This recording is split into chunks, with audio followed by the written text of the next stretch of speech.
can miss in hoops, but you can't miss in war. As its ambit is changing from conventional operations to anti-terrorist operations, the Navy is also acquiring a new batch of weapons. Its weapons are evolving, as are its tactics. This is a rundown of the Navy's latest weaponry. The New Age machine gun, the 5.56 Mini-Me, and I'm not joking when I say Mini-Me. A Belgian machine gun. The in vogue caliber these days, by the way, in militaries all around the world, is the 5.56 versus while most of the rest of the military right now in Pakistan has 7.62 mm calibers, the Navy's moving forward with smaller caliber weapons. They've been proven to do as much damage, yet are more easy and more mobile to carry, as in this case. Now this thing effectively has the same rate of fire as the MG3, which you've probably seen, but it's a much more handy weapon. For example, if I was holding the MG3, I would not be able to pick it up and move it around like this. However, because of its lightweight and obviously its very briefcase-like handle right over here, the Mini-Me is a rather handy weapon and the Navy's rather proud of it. All right, not a very old weapon, but not a very new one either.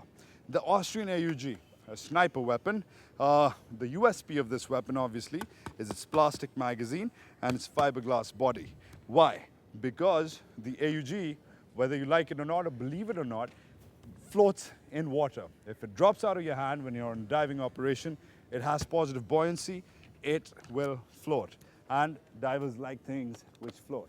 Then, two new weapons which the Navy has acquired for CQC or close quarter combat operations.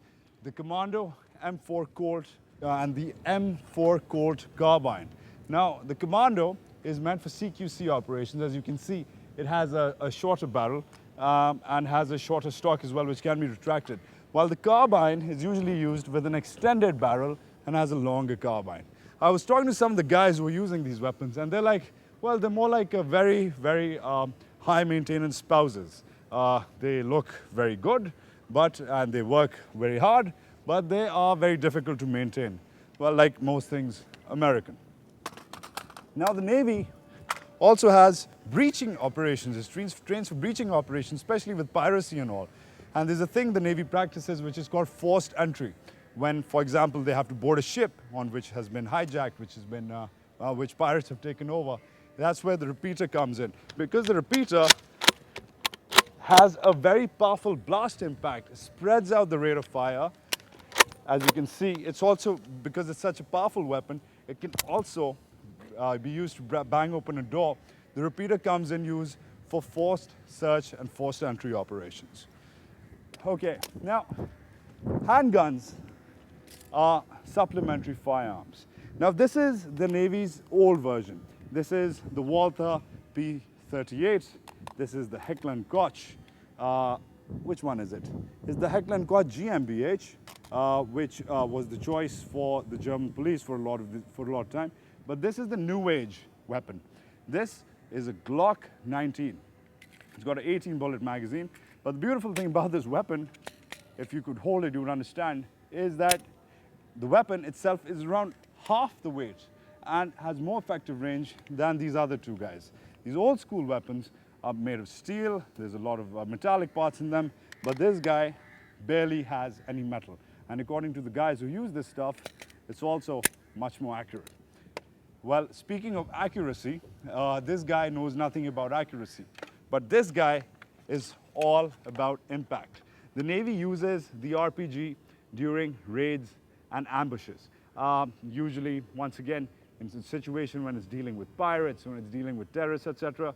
The RPG doesn't have a warhead right now, but the Navy, I've also been informed, also uses this, as well as the Marines, uses this from jet skis while on a mobile operation. Obviously, RPGs are not fun, given any day. And finally, snipers. Now this is an Austrian-made Steyr sniper. It has an effective range of around 600 meters or so. It's got a telescope lens, it's Austrian-made. The Army uses a green version. The Navy, because of its camouflage needs, uses a black version. But this is something which everybody should be aware of. This is the new age Steyr sniper. It's got a magazine which has a 10 bullet capacity. It is the Steyr Trevelo. The interesting thing about this is that I'm picking it up and I'm feeling it. This rifle This rifle right here is lighter than this rifle. Even though this looks bulkier, this guy is relatively more light, and they tell me it has almost 1.5 times the range.